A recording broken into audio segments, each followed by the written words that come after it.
Hai guys, sekarang ini pengen ngebahas soal film One Love, menceritakan tentang Bob Marley yang tadinya pengen banget di tengah peperangan saudara di Jamaika pengen banget bikin konser persahabatan atau konser perdamaian. Tapi rencananya tersebut itu bisa gagal karena ditentang sama beberapa eh, fraksi politik, sama beberapa orang-orang yang punya kepentingan politik. Bob Marley sebenarnya kan orang yang sangat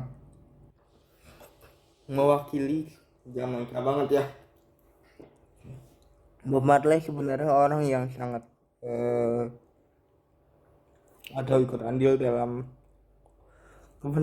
kepentingan kemajuan musik di Jamaika. Tapi pada saat itu Bob Marley malah menjadi musuh semua orang karena rencananya tersebut.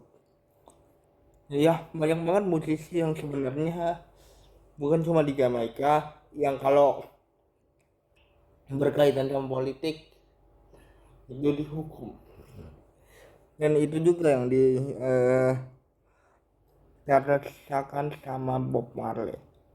Bob Marley punya tujuan yang baik untuk memberikan perdamaian, atau lebih tepatnya mungkin menyerukan perdamaian di Jamaika, tapi kok malah punya tujuan tersebut malah dianggap menyulitkannya.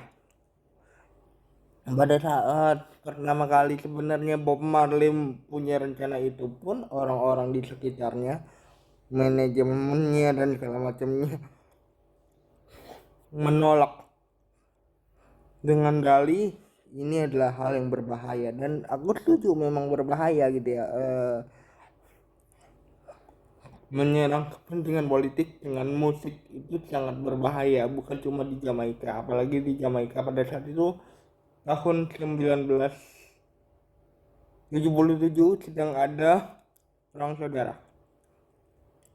Bob Marley yang mungkin kecewa juga kali ya, memutuskan untuk keliling dunia dan pindah ke Inggris atau menggelar konser kedamaian di Inggris. Itulah awal mula kenapa Bob Marley bisa terkenal di seluruh dunia.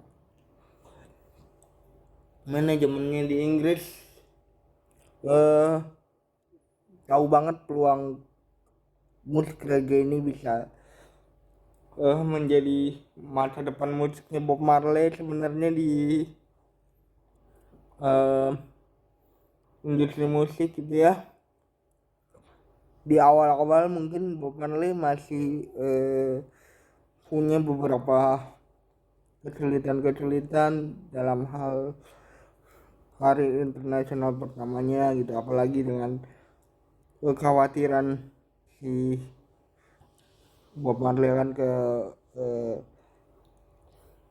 keberlangsungan eh, bisa dibilang hubungan politik di Jamaika gitu ya.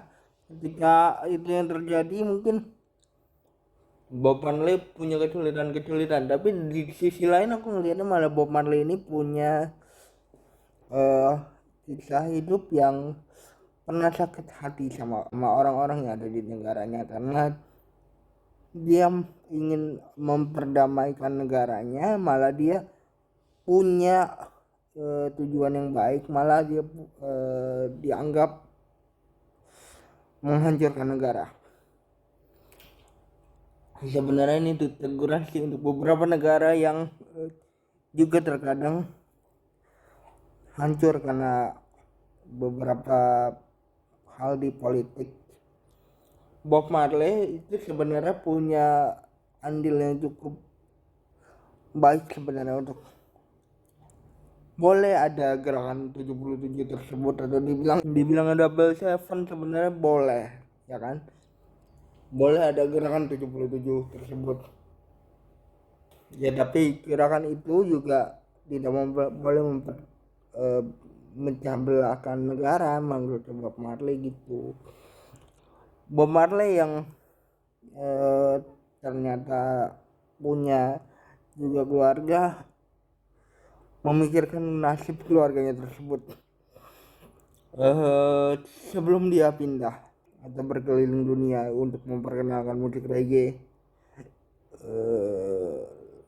sebagai lambang perdamaian.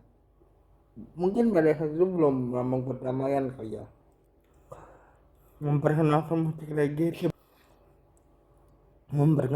reggae sebagai musik dari Jamaika yang jarang sekali orang tahu.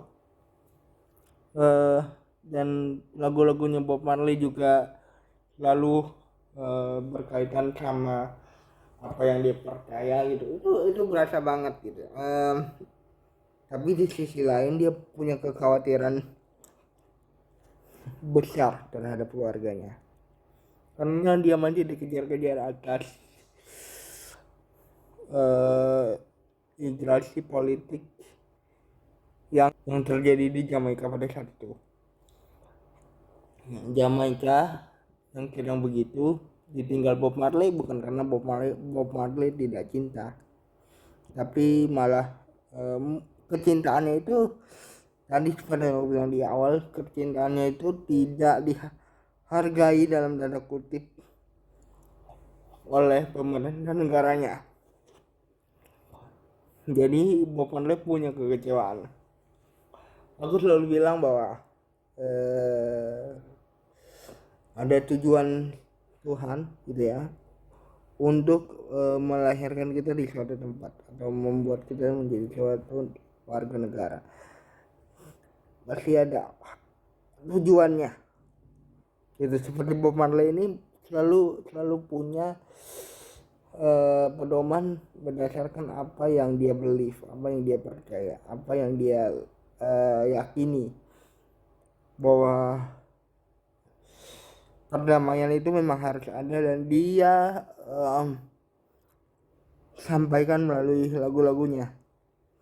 Seperti biasa lah ya, setiap artis yang baru naik mungkin masih ada beberapa masalah dalam keluarganya karena dia merasa sombong dan segala macamnya, khawatir dan segala macamnya. Tapi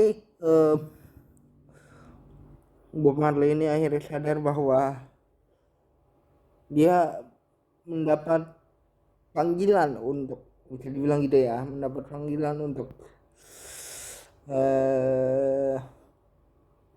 menyampaikan perdamaian, kok malah dia begitu gitu loh, kok malah dia istilahnya mendapatkan cemooh gitu, atau tidak mensiarkan atau menyampaikan perdamaian itu melalui hidupnya gitu. Pasti lagi ada masalah, mungkin dia ngerasa seperti itu, tapi Bob Marley tetap berkarya berdasarkan apa yang dia yakini gitu, yang aku sukanya dari karakter ini. Sampai akhir kan Bob Marley punya beberapa hal atau pedoman yang dia pakai sampai sekarang dan berhasil mengubah Jamaika melalui musiknya. Dan itu sempat terjadi juga di Indonesia gitu. Ada beberapa hal di Indonesia yang mungkin tidak didengar secara politik, tapi berhasil disampaikan melalui musik. Misalnya lagu apa ya, rumah kita lebih baik di sini, rumah kita sendiri. Terus misalnya lagu